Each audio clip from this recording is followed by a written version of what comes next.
I'd like to welcome back some of our seasonal people, some visitors. Welcome to Caroline and Hank. Welcome back, Bert's June sister. And we have some other guests with us. And we have Emily, and she's growing every day bigger and more beautiful. It's great to see you all. And I'm excited today because we've got a wonderful passage of the gospel to read and teach and preach about. Now, I like doing different sorts of sermons. Sometimes I do these come to Jesus things. Sometimes I do evangelistic. And sometimes I do teaching sermons. And today we're going to do a teaching sermon. So I'm going to go into a little bit more depth into the text of the gospel reading. It's the Transfiguration. And it's one of these stories we've heard many times if we've been in church. But I'd like you to hear it with fresh ears this morning and understand what's going on. But to get there, I've got to go sort of a bit of a circuitous route. I moved to Florida when I was 12. And like everybody else, we started in Miami, and for the past 50 years, I've been moving steadily north. 40 years. Yeah, 40 years I've been moving steadily north. But when I was little, myself and my three brothers and I, whenever we'd have a birthday, we lived in the suburbs of Philadelphia, my mother would do a treat. And for her, a treat would be to visit her sister, our Aunt Leslie, in New York City. And in the late 60s and early 70s, it was a lot of fun. Leslie was a poet who lived in Greenwich Village. And she was a hippie. I can remember she would send me these t-shirts that would say, "Impeach Nixon," or had peace symbols, or "Get out of Vietnam," or things about LBJ. And I had no clue who LBJ was and why he was a bad person.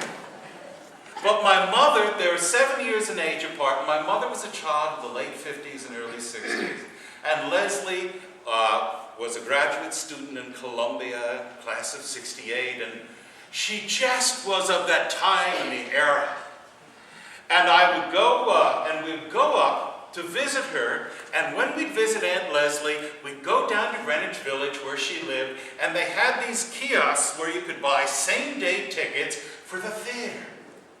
Because my mother and Aunt Leslie loved the theater. And they'd take the four of us, myself and my three brothers, to the matinee shows, whatever was there. Didn't matter what it was, but they especially loved musicals. And so as a small boy, I saw Camelot and Oklahoma and Carousel. I saw some real clunkers. My mother took us to see Old Calcutta. We left. Before too long, the show.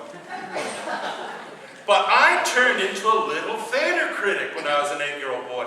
We would, in the train back to Philadelphia, and in the car drive home, the four of us and my mother would sing the show tunes, and to my eternal shame, I still know every word of "I Can Wash That Man Out of My Hair." But we'd sing in our piping voices. But I was a little theater critic. I was precocious, 8, 9, 10-year-old. And I said, "Mommy, I finally figured it out." That was a wonderful year, and we had seen a revival of Camelot and a revival of South Pacific. And I said, I figured it out. She said, "What's that, Georgie?" I said, "How Broadway works. You've got the overture, and then you've got the first song, and it's about a boy who sees a girl, falls in love, and the rest of the show is about his pursuit of her. Except if it's Shakespeare, because then she dies at the end. But it was very straightforward. That's how Camelot worked. Lancelot saw Guinevere. That's how South Pacific worked. That Emile Lebec saw the nurse. And the first big tune out of each of these shows was that song of love and joy and satisfaction. Some enchanted evening. Can you imagine me singing in my voice, soprano voices? Once you have found her, never let her go. Once you have found her, never let her go. lo sanno, grazie, I'm not. Okay? But you know, the Transfiguration is the Some Enchanted Evening song for the Gospels. It plays the same role as that first major baffo tune in a Broadway musical about love and joy and power. For the Transfiguration, occurring at the very beginning of the Gospels, is where the disciples see the power of the risen Lord. And once they have found it, they're never going to let it go. This is the story of the Transfiguration. Now let's dive into the words. If you've got that little bit of background, let's see how this thing opens up to us. Matthew, Mark, Luke all have this story, the Transfiguration. Mark's is the smallest, it's the shortest. And Mark doesn't have some of the detail of, for instance, Luke says, when they went up to the mountain, same three guys, Peter, James, and John, and Jesus, joining Jesus. Luke says they went up to the pray on the mountain. Mark doesn't say what they were doing. Mark doesn't say the name of the mountain. He's very crisp, he's very precise. Jesus led the three up to a high mountain apart by themselves, and he was transfigured before them. Now, we know what the word transfigured means.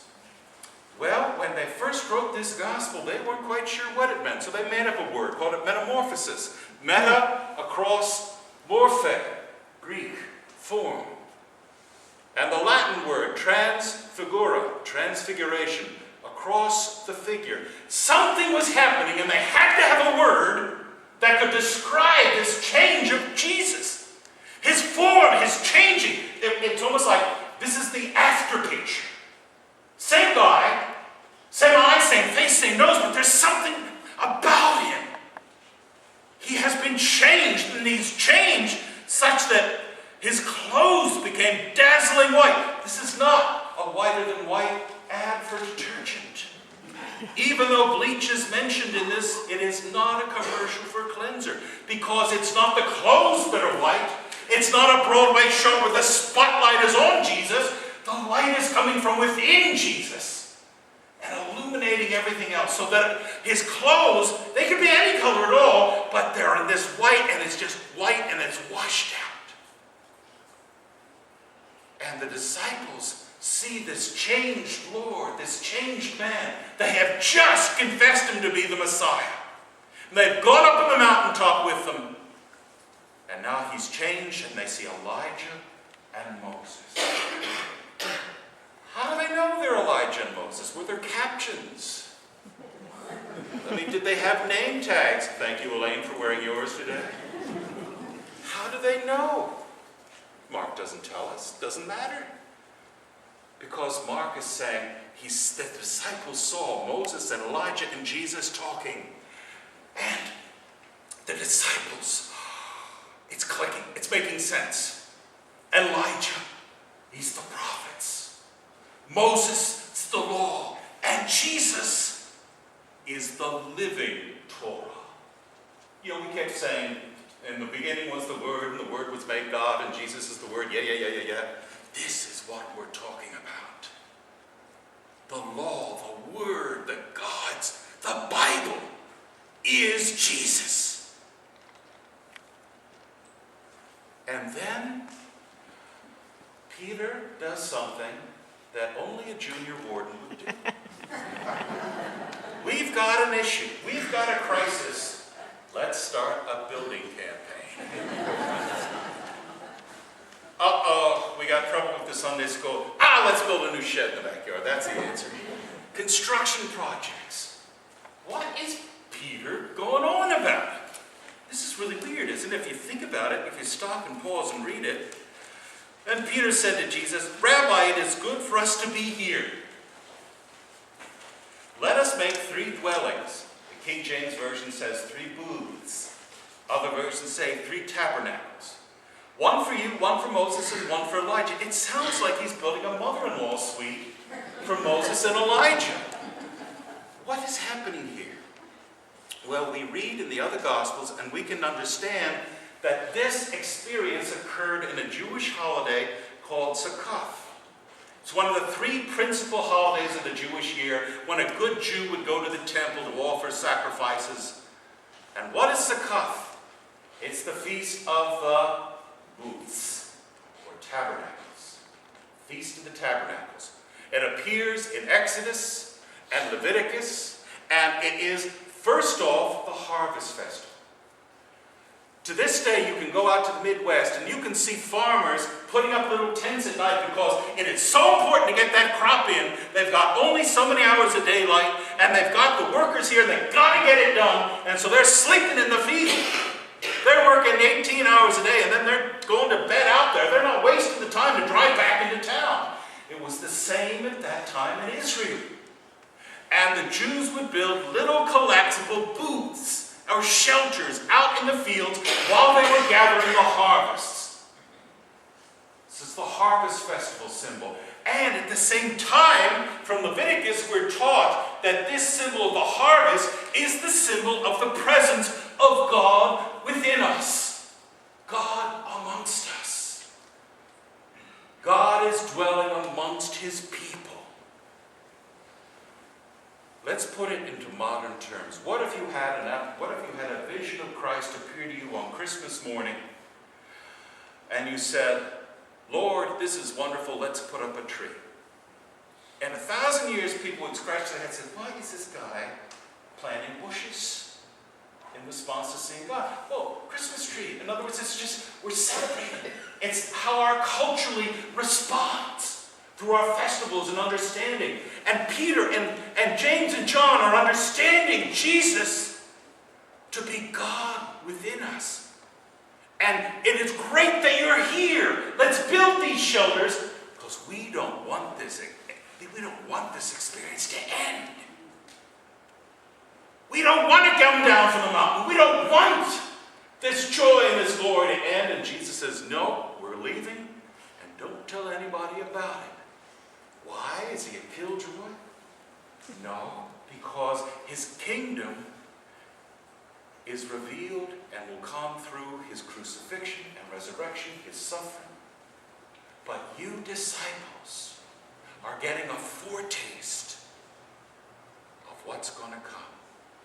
When you and I die and we turn to dust, one day Christ will come and the dead will be raised. And our bodies will be knit back together. And will it be with a rather expansive waistline and thinning hair and bad glasses and bad teeth? No, it's our glorified, perfect physical bodies. It'll still be recognizably us. And it'll be a transfigured body. The body they saw of Jesus there was the post-resurrection Christ filled with the power of the glory and the Spirit. You and I will one day have that too. This is the some enchanted evening song for the Gospel of Mark. Once you have found it, you're never going to let it go. That's how the song ends in the Rodgers and Hammerstein musical. And for Matthew and Mark, for James, Peter, and John, they're going to be crucified, they're going to be scourged, they're going to die a horrible death, they're going to be persecuted, they're going to doubt Christ, they're going to come back, but they're never going to let it go. To them has been given a glimpse of the life that is power in Jesus Christ. Each and every one of us can expect that one day too. Friends, you too, don't let it go. We go through this life, we sometimes think as Christians, it's like being in an airplane. We've hit 35,000 feet, but there's no more turbulence. That's not necessarily true, is it? We're going to have turbulence, we're going to have issues, we're going to have problems. The potholes in life are still going to be there. But the destination is certain. And that is life in Christ. You have found it. Don't let it go. Amen. Amen. Friends, would you please stand and join